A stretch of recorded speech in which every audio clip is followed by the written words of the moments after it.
Hello and welcome to the 7th episode of the Mobility Talks, the online series launched by EIT Urban Mobility, where all aspects of urban mobility are considered and discussed in depth. My name is John Paul Judson. I am the moderator of these mobility talks, and I am getting increasingly mobile conscious as over the past months we have discussed the cycling boom, mobility as a service, and citizen engagement.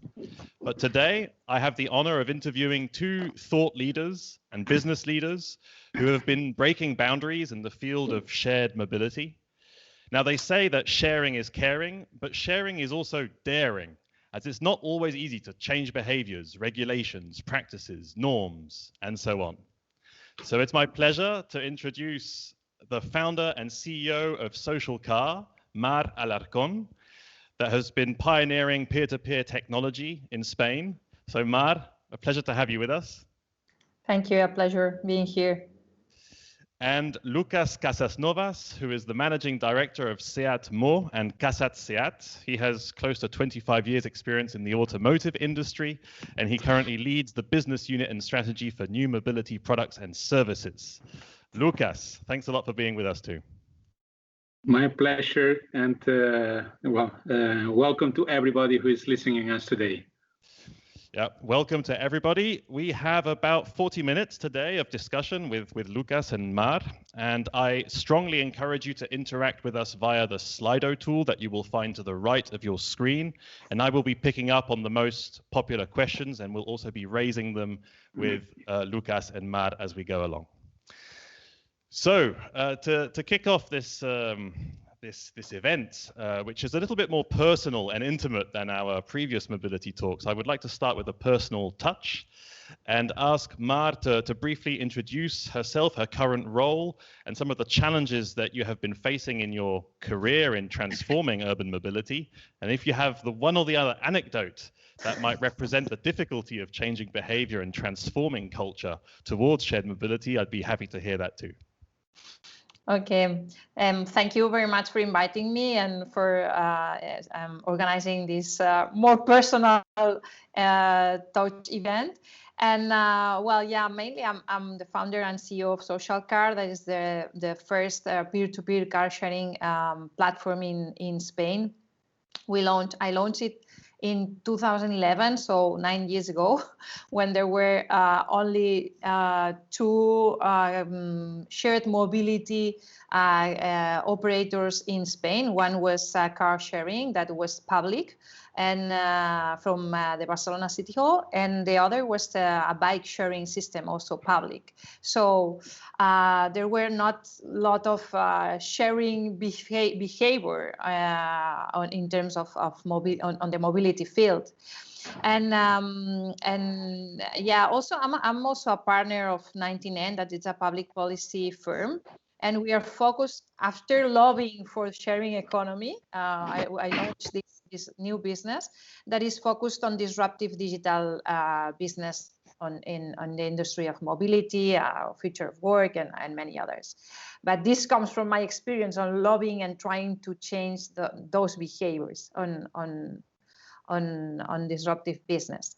And mainly the challenges I faced were three. One was regulation.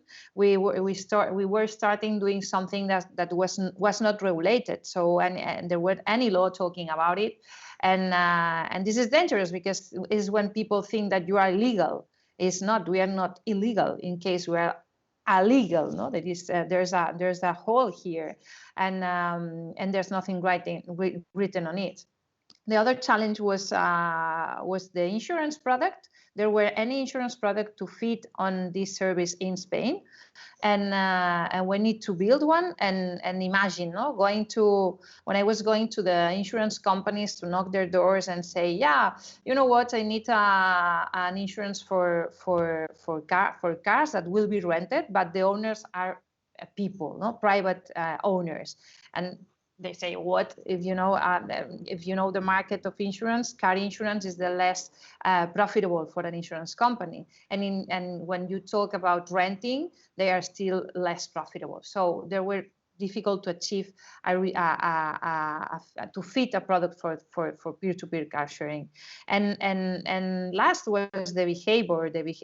Changing behaviors, as you said, is the most difficult thing, and also the cultural issues. But on that field, I have an anecdote that when I met other entrepreneurs that were launching exactly the same services in their countries, they faced the same thought of the people. No, in Spain, I always heard like, oh, but here in Spain, we are not keen on sharing our own cars, and we don't leave others drive our cars, no, because Spanish culture is not accepting that. In Germany, they say exactly the same to the German entrepreneur, and in France, exactly the same. So it looks that in any country we were keen to share anything. So and after years, we've seen that this happens. People is sharing their own cars. People are renting their own cars, and for money or because they believe on the benefits, on the environmental benefits of sharing their own cars. So in every country now is a reality, and this is happening. So sometimes you don't need to hear or to listen a lot about what the perception of ourselves, of citizens behaving on a determined way. So the real thing is that, yeah, we are sharing cars, we are sharing motors, we are sharing bikes, and we are sharing scooters. So just the attitude 9 years ago was to go ahead and try to disrupt, and I think we really did it. Okay, thank you for sharing that story. So I move over to Lucas. You're in a big business, big automotive industry. What's it like to be trying to change culture there?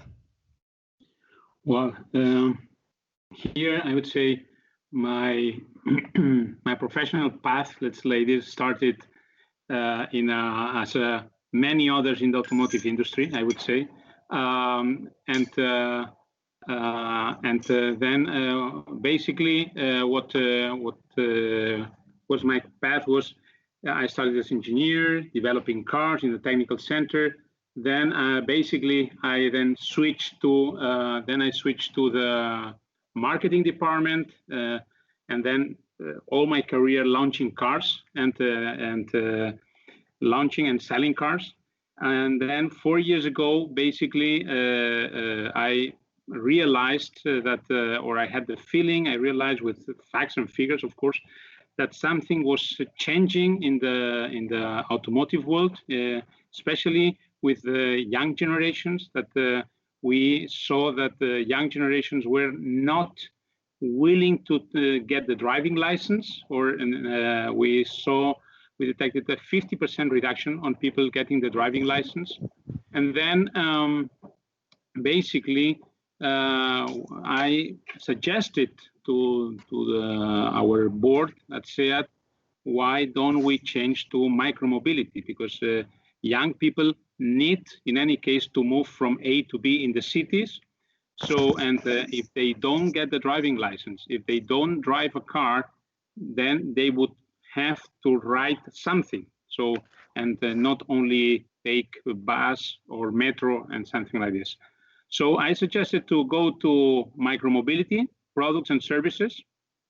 And well, at that time, 4 years ago, 3 years ago, then they looked me as, are you crazy or what? We are a serious company here. We are we are automotive. Don't come here with your toys. Let's say like this, the kick scooters. And then I said, okay, I leave the room where I was presenting the strategy. I said, but I will come again. And I did so. So 3 months later, I went again to the board saying, this is a strategy. We are fully convinced. It's not just got a stomach feeling. It's really what is happening outside. Then the board saw the alternatives, saw the possibility to go in this direction. Not, and I always say, not as a competition of the car, but as a complement for the car industry, for the car business. And this is how then SEAT decided to not only produce cars, develop and produce cars, but also go in this other direction, so micromobility products and services. And to make it possible, then we took, from my point of view, a really brave decision at SEAT, which was to create this company, so a kind of spin-off of SEAT. And we created SEAT Mo, fully dedicated to new products, new services for this new urban mobility. And this is where we are today. So, and then in just 2 years, we have launched 2 kick scooters, the motor sharing service here in Barcelona, and we are almost ready to launch the electric motorbike, the electric scooter for private customers. So a lot has changed at SEAT in the last 3 years, and we believe that much more will change in the upcoming years as well. Okay, I appreciate that you're pushing this agenda around micromobility within SEAT, but I also cannot resist asking you a little bit more about how you view the future of cars in cities, and particularly in city centers and in the urban mobility mix, because we hear announcements from many cities trying to essentially get rid of cars, right? Increase pedestrian zones, the 15-minute city concept in Paris, which doesn't really seem to include the private car. So how does a company like yours view all of these developments? Do you see that as a threat to the business? I'd like to understand a little bit how you view this vision of the city of the future without cars, potentially. Yeah, so I think, of course, many things are changing, but and we have to also adapt to this new reality. The first big change will come because of the agreements of Paris. Okay, so this means that from according to the current agreements, from 2040, all cars will have to be electric. So no further combustion engine cars will be sold from 2040. So this is already a major change. And the fact is that this change will take some time. So it will accelerate, but it will take still a lot of time until we have all the vehicle park 100% electric. This is point number one. Point number two is that it's true that things are changing in the cities, but the behavior of the people is more difficult to change. So you can change the regulation. You can say, okay, we delete one lane for cars, or we we delete some parking spaces in the city. But still, there are lots of people that still need the car to move from A to B because they don't have another alternative, or there is no enough public transport, or the public transport, the bus, is not arriving to the point where many people are living. So still the car will be one of the main means of transport. So we see still, of course, a lot of business there, but we cannot deny the reality that I was explaining at the beginning. Many young people are not getting the driving license anymore. They cannot afford to pay 1,000 euros to get the driving license, and then they cannot afford to pay 30,000, 35,000 euros to buy a car, especially electric cars, which will be much more expensive than the current ones. So, and then for these people, for these young generations, is then where we have to find alternatives to make their mobility possible. For us, SEAT Mo, I say, mobility, we say, is a fundamental right. And we have to make sure that we, let's say, we enable mobility for them. And then we have to be prepared, because these guys, these people, when they get married, they get kids and so on, then they need a car. They want to move from A to B or longer distances with the kids, with the family, then they need a car, and then we will provide them with a car. Yeah, so there's still room for the car. Yeah, sure. Absolutely. Matt, I mean, because your business model, although is around shared services, still implies that people at one point have a car and are able to use a car. So how do you see developments in cities that are trying to get rid of cars, essentially? Yeah, sure. In fact, our business is completely focused on cars, and also I had to say that the use of social car is for it's more vacational use, and it's for living cities. So we are not what is understood as an urban car sharing.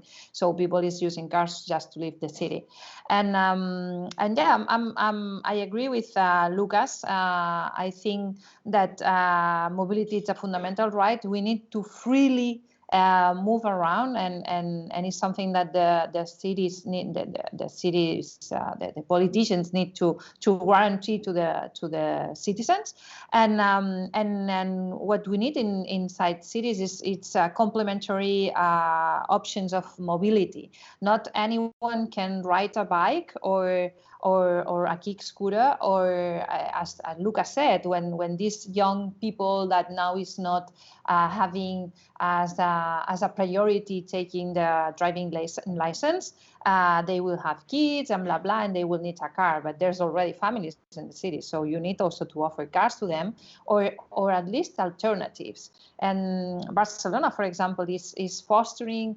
the shared bike as a mobility option. All the policies are focused on that, and bikes are not right for everyone. So you need to offer different mobility options that includes, of course, public transport and bikes, motorbikes, scooters, and cars. But what we have to put the attention is on the efficient of those cars. No, those cars need to be environmentally efficient, and in maybe one decade we will have autonomous cars, and it's a moment that they will live. They will not be cars anymore. They will something that brings us around on demand, and if you are an individual person or a family or whatever, we will have something that is moving us around the cities, and we will not talk anymore about cars or whatever. Okay, and there's one question here which I think you've already touched upon in terms of the electrification also of the fleet within SocialCar, if I'm not mistaken, at the beginning. What role does electrification play in the shared mobility environment, and how are your companies accounting for this upcoming change? It's a question coming from the audience. Mar, please. Sorry, I couldn't hear. Well, at SocialCar, the fleet is not our fleet. We are renting cars from the citizens, from the people. We've got the first electric cars in the platform. We've got the first Teslas that were in Spain. They've been offered through our platform, and many other models.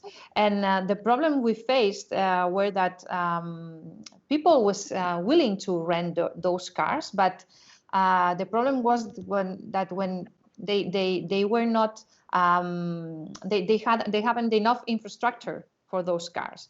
It happens that I don't know, someone calls us from another small village in Catalonia and said, "I'm here, and there's only one point to charge this car, and it's not working." So electric cars it's a question of involved many other industries to be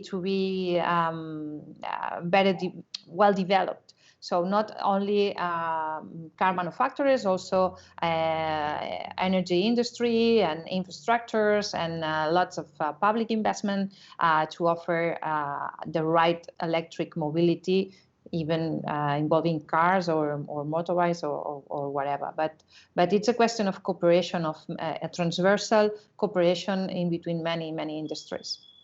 Lucas, maybe also a comment from your perspective, and how maybe SEAT is also helping to shape the infrastructure for this electrification. Yeah, so here we have of course well, I think another point of view on shared mobility with cars.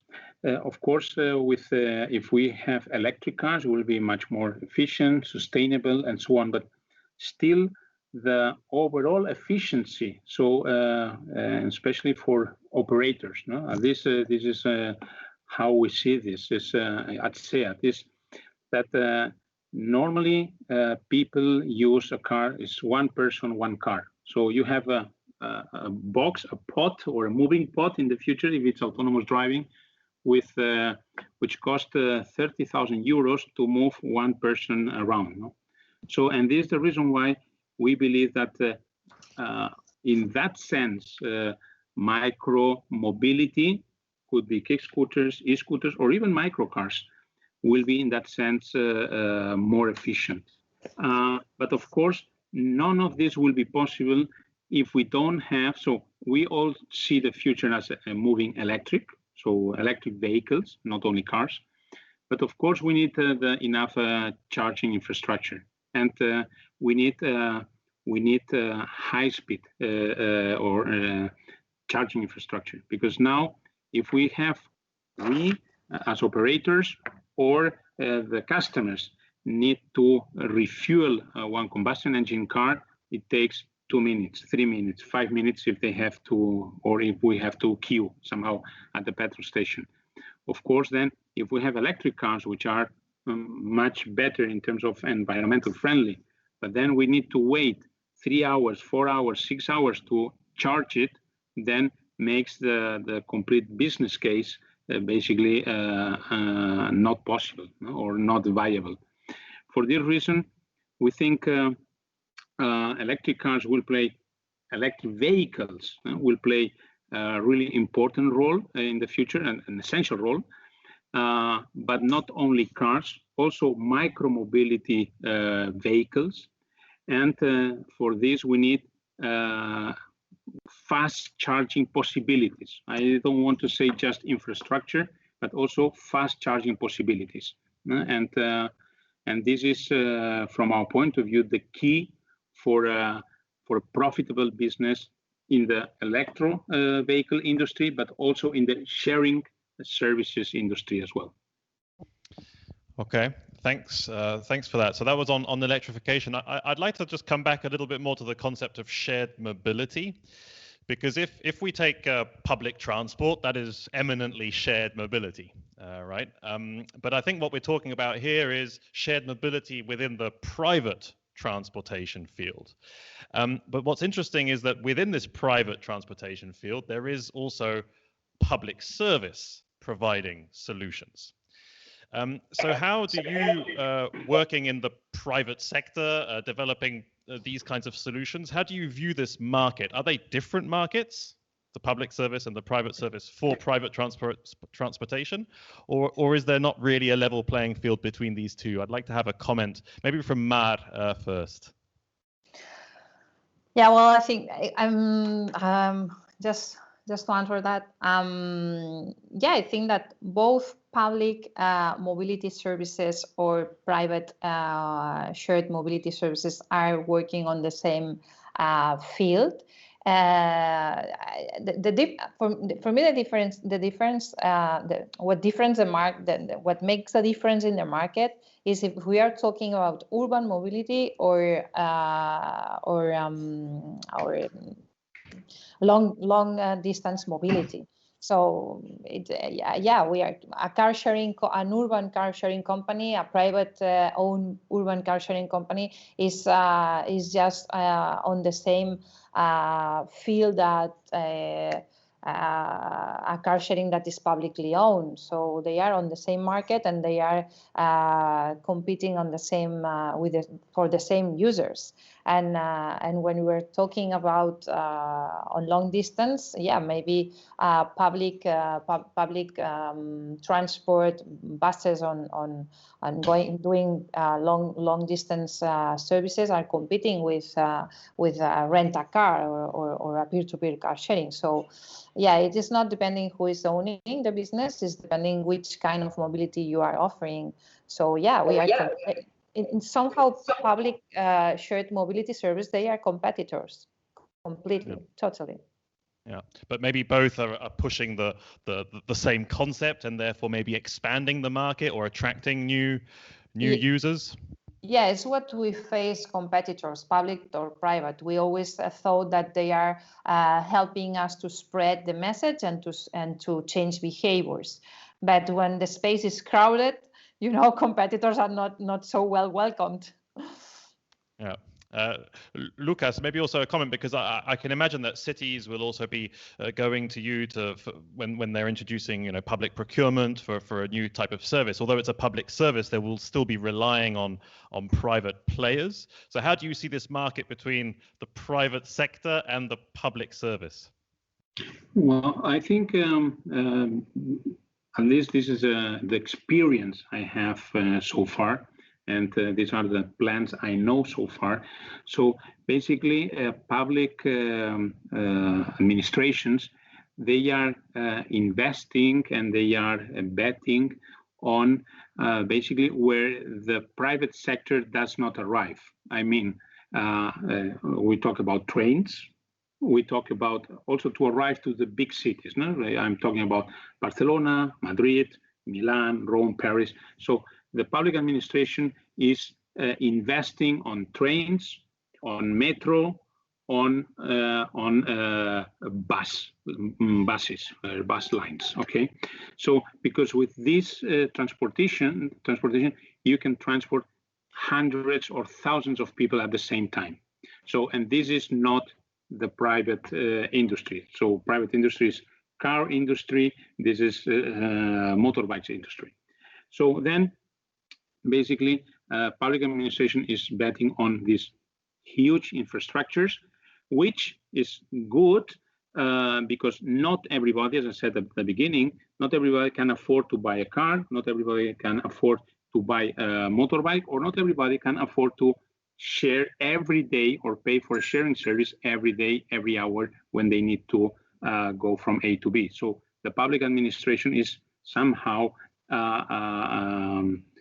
supporting or subventioning the cost of the public transport. So for me, the difference is that there are some cities that they support and they invest on public transport, but at the same time, they allow the cars to drive in the city. They allow the private initiative to be run, to be operated in the cities. And there are other cities that are betting more on the public transport and, let's say like this, and reducing the possibilities for the private vehicles.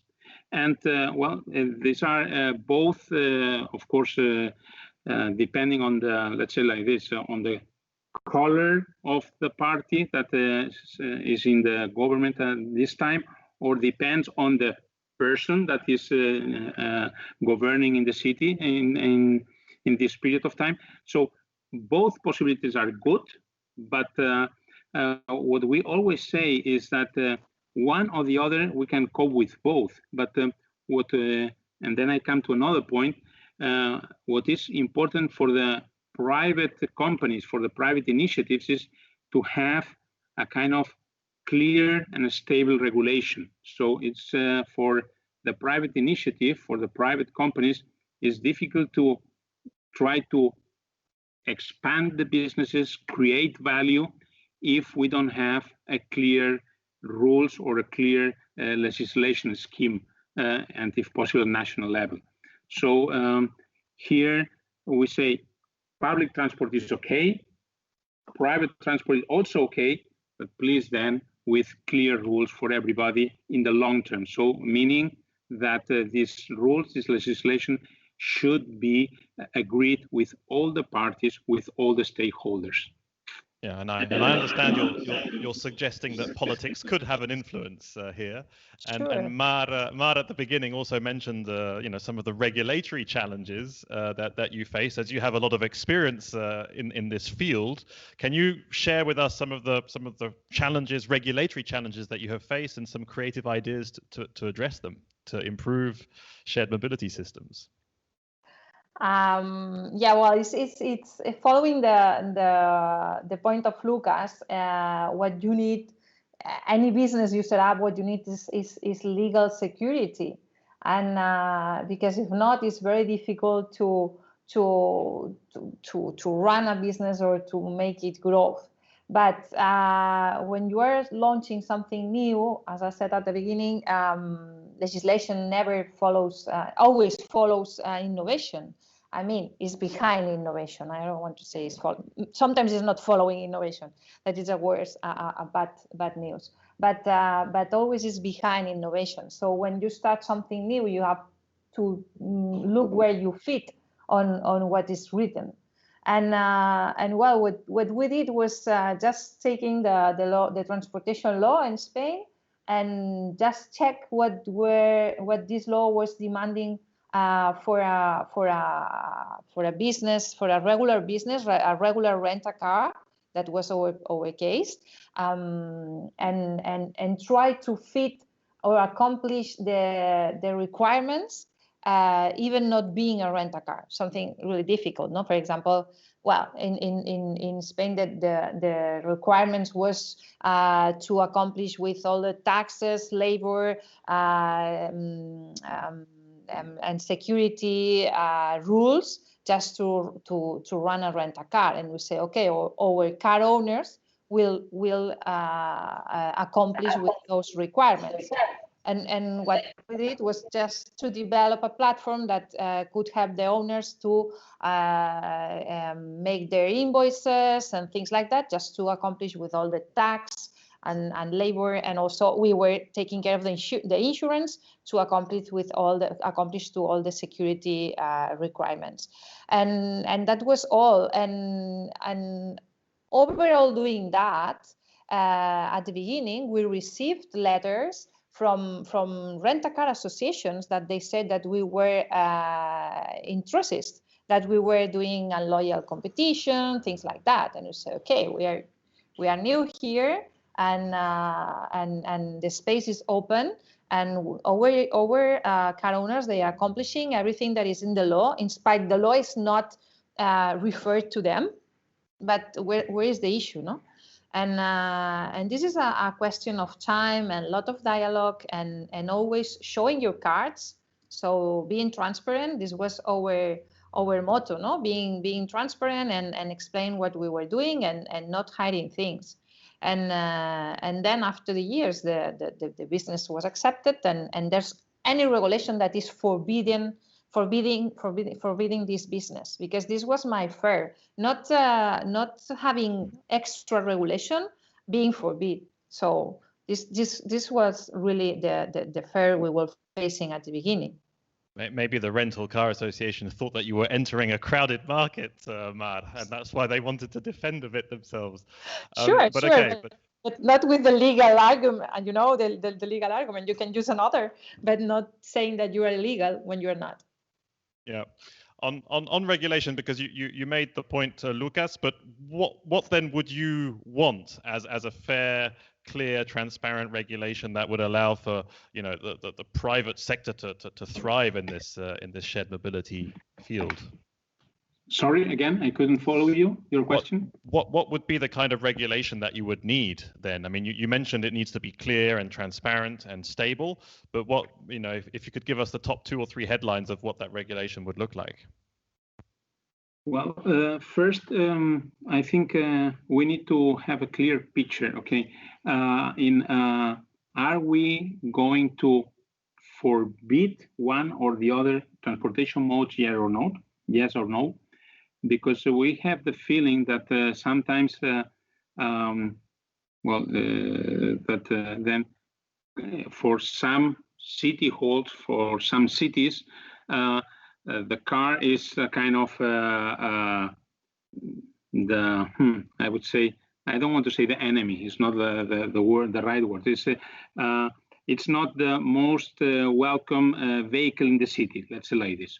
But here I think we need to know very clear. Okay, which vehicles do we want to welcome in the city? And welcome is welcome. It's not just allowing, it's welcome.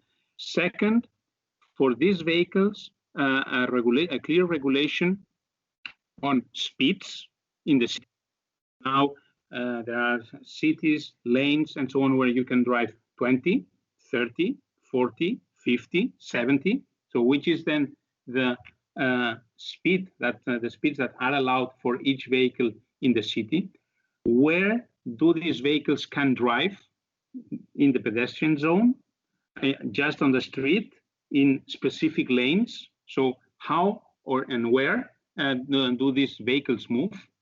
And then third as well, which let me say like this, which I said the maximum speed, but also which security measures do we need? All of them need a helmet. Which ones need helmet? Which ones need insurance? So this is the kind of reassurance that we need for all these vehicles, from micromobility to buses, metros, and trains. So in order to really have a stable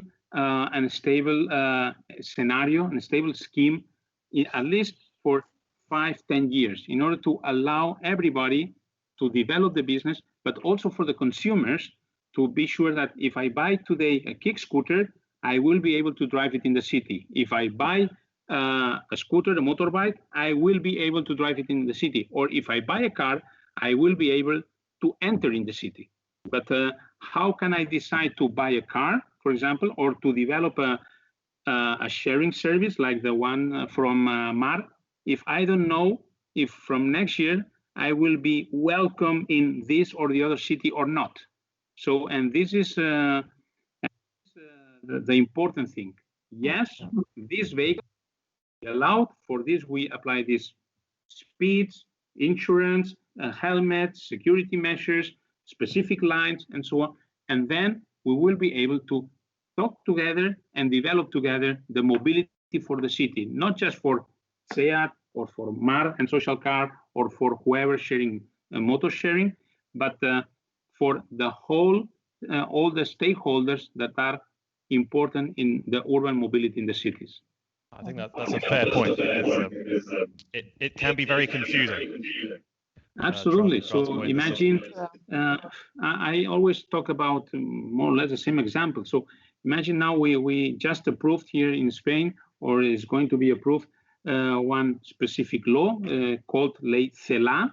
And when it was announced, the day after, so the other party, I don't want to talk about the right and the left and the middle. So one government with one party approved or is going to approve one law, and at the day after, the other party is saying, okay, in the regions where I'm governing, it will not apply at all.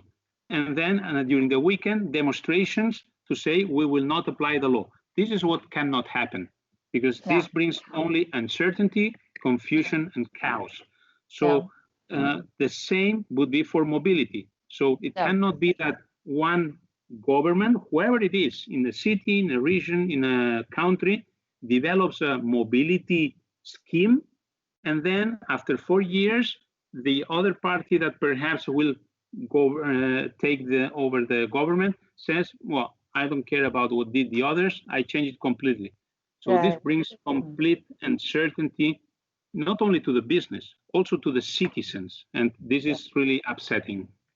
We need long-term commitment from politicians, even those who are governing or those who are in the opposition.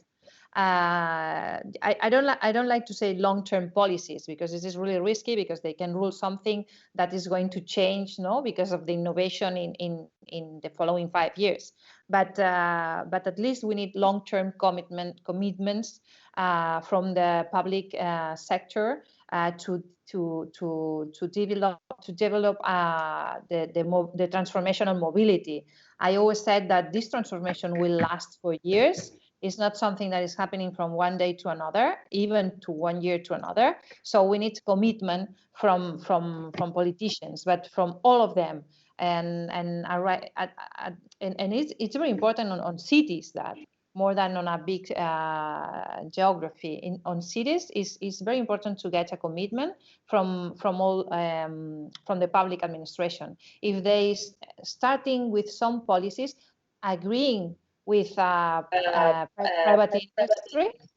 I mean, establishing a dialogue. You also cannot start designing policies just not hearing or listening what has to say the private sector, and we need to design policies together and get a commitment for the following decade or 10 years to be committed with those changes. Independently who is if it's the left or the right or whoever is on the government. Mar, I mean, as you have a lot of experience in this field, and I'm sure there are some startups and other businesses listening to us here, could you share maybe the top 2 or 3 ingredients that made your business profitable in this area of shared mobility, where there's this sense of, okay, we make a service possible for people, we try and make it useful for citizens, but ultimately getting there for the long term is not so easy, and a lot of businesses fail in this area or get gobbled up by major players. So could you just give us a little bit of insights on this profitability aspect? Yeah, well, it's quite difficult. It's not easy to give this kind of ingredients. Yeah, well, when you start a business and a startup that is disruptive, and what you need is to engage users and to create a market, and to try to get as much people using your service as you can, and then this costs lots of money. And then is when you are looking for investors and doing financial rounds and everything. But on a certain point, when your business is already running and you have a business model, no, you are earning money and you have an engaged community, it's time to be accurate with cost and start thinking more on profitable than on having benefits, or being financially sustainable, better than growing massively. So it's a decision that is not easy to take, because it's always really encouraging, being bigger and bigger and growing on different markets and getting more users, but at least at the end the invoice is huge. So it's just finding the right moment to focus on profitability. We did it 2 years ago, and now we can say that we are profitable, and thanks God, because now we are not having a lot of business with the COVID issue and with all the reductions and limitations on mobility. So thanks God that I'm now all the costs and everything really controlled.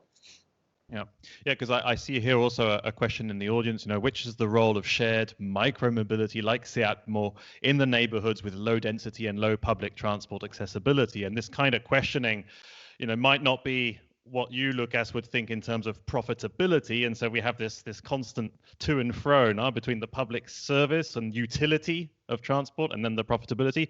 Maybe a quick comment on this, Lucas? Well, of course, as a private company, we have to be profitable. So this is, but our value proposition is not to compete against public transport. So because we cannot, so the prices of public transport are much lower than the motor sharing, for example. But our value proposition is really to get faster to destination, and you have this door-to-door possibility. So you take the scooter wherever you are, and you leave the scooter wherever you want to arrive. So you go really from door to door much faster than with public transport. So this is the value proposition, and again, it's a complement to the other offers, the transportation offers, mobility offers that are in the city. But as again, we have to be profitable, and this service has a cost, and this service has a value as well. Okay. We're coming to the end of this discussion. I would like to have a final word from you, Lucas, first. to make it a little bit more practical, maybe for the audience to think about a key project that you're either working on or have heard of, something that can represent for you the future urban mobility mix that people can maybe look up later online, what would that project be? Yeah, so let me be concrete on this. So our mission, vision is really, we say, we care about environment, we care about cities, we care about people. And we want to make this real, not just words or PowerPoint, that's like this. And we are working hard on this. We are fully committed with this vision. And if you may remember, the audience, during the lockdown in the 6 months ago, March, April, May, unfortunately, the lockdown, but we were able to experience another kind of cities, cities without noise, without pollution. We heard the birds again. We saw the blue sky again, and this is possible. We saw this is possible, and this is something, the project where we are working now. It's a real project that we are conducting SEAT together with Volkswagen in Iceland, in Greece, where in about 6 to 9 months we will replace completely the vehicle park there. So the current old combustion engine vehicles that are in this island, we will replace them by electric vehicles, cars, buses, and scooters from SEAT and Volkswagen, with a complete new charging infrastructure, with renewable energy to charge the vehicles. So a kind of smart island or paradise island where this decarbonization will be real in 6 to 9 months. So this is the project that we are working on with a lot of enthusiasm, with a lot of optimism, because this will be the real first project where we will be able to see in Europe that a new urban mobility, zero emissions, 100% decarbonized, is possible. And then from this island in Greece, then of course we will try to expand this experiment, this new ecosystem to the rest of Europe. And this is really something that is, well, it's really, how to say this? It's giving us a lot of optimism towards the future. That's like this. Okay, well, thanks for sharing that. Yeah. Mar, what would be your project to watch out for in this shared mobility space? Well, what now we are working on is on a project to build an urban electric car sharing, but still without owning the fleet. That is our motto. We don't want to own any car, never. And we believed on encouraging small entrepreneurs or even big players to run their own fleets through our platform, through a company that it's a software company. We are not a fleet company. So and it's what we're trying to do now, just to build on corporate cooperation, to build a real efficient and profitable car sharing, urban electric car sharing. Okay, so from Paradise Island based on electric cars to car sharing, where in Barcelona or in Spain more generally? In Barcelona and Madrid. In Barcelona and Madrid. Okay. Well, honestly, Mar and Lucas, thank you very much for having taken the time. I know that time is precious, and I think that people have valued the insights that you've shared with us. So really, thank you very, very much for having been on the show. Thank you very much, Mar, also for sharing this stage, and thank you to you all, and to Danny, and to you, Jean-Philippe. Thank you. And so I now hand over to Daniel Serra, who is Director Innovation Hub South at the EIT Urban Mobility team, and he will have the pleasure of concluding on this session, picking up on some of the main points. So Daniel, over to you. Hi, Jean-Paul. I will try to be short. Okay, I know that time is pressuring us. You know, it's very late and we are completely overloaded with these Zoom and team meetings. I want to thanks to Mar and Lucas, you know, for to participating in this in our last mobility talk, but this will be not our last event. Okay. And because they are two thought leaders in the mobility industry, and they appoint today, I think it was really interesting to have the vision of a big company like SEAT and how they are moving to a more sustainable mobility and how they are creating new business opportunities in the mobility sector. I think we can see that SEAT they are entrepreneurs in the automotive industry because not all of the automotive players are following SEAT in the same way. And we hope that they will succeed on this new adventure. And also on the other side, I think we have seen Mark that 10 years ago as an entrepreneur in a new market was trying to transform the urban mobility with the circular economy. That it's something that today it's very important for Europe because I think the circular economy and the mobility one will be on the highest topic on the future of our cities. It was really interesting to see how they see the vision of that we are moving to a complete electrical world, not only for automotive, also for all the mobility transport. But we really need to work on the infrastructure. Both of them they say that it's really important to work together with the administration, with other private companies, with the regulation to have a real infrastructure that could support the sales of electrical vehicles. And also, I think, and it was highlighted in one of our previous mobility talk of mobility as a service, the future will be to share mobility services between public and private stakeholders. But still, there's a lot to do on that. Okay, I think there's a lot to do on this relation between the public and private companies. And we go to one of the trickiest point on our discussion of today was the regulation. Okay, and they were looking for and asking for the politician to have legal security, and this is really important. Okay, but in a process of transformation that we need really to work together, to innovate together, because we don't know what will come in the next years and how will be the technologies that we need to implement in cities. But working together, we can work on a stronger regulation that could fit for public and private sector.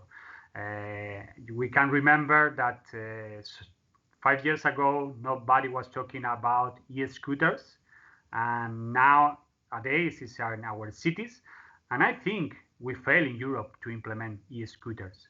We were not working together between the private and public sector to implement in the right way. Okay, we are trying to solve, and many cities are trying to solve these issues. And I think we are in this long-term process that we have to transform the cities. Something that also was highlighted by Lucas is that if the politicians they have the mobility in their agenda, this could be a problem. Okay, because if they are not all of them, with the same vision, where every party could change the regulation and also the relation with all the stakeholders needed for this process of transformation. I want to remember some words of the previous CEO of SEAT in our presentation of the EIT Urban Mobility 2 years ago. Sorry, it was Luca Di Meo. Who was telling to the mayor of the city of Barcelona, Ada Colau, that both they have the same vision. to these carbon neutral cities. The problem for the automotive industry was the pressure they have to transform the business, to look for a profitable business model, and that cities are not having this issue.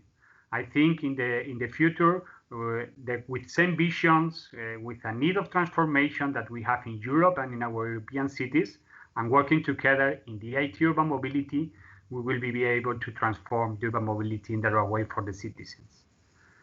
And I want to finish just with to inviting all the audience to our summit that will take place between the 9 and 11 of December. It's our flagship event from the IT urban mobility. Unfortunately, will be online because we cannot do face-to-face events, but we will invite the most important people around the mobility in Europe. We will try to talk about what we are doing, what others are doing, and how together we can transform the urban mobility. Please try to register in our webpage, and I think thank you so much for all the audience for participating today in our mobility talk. And thank you, Paul and Lucas and Mar.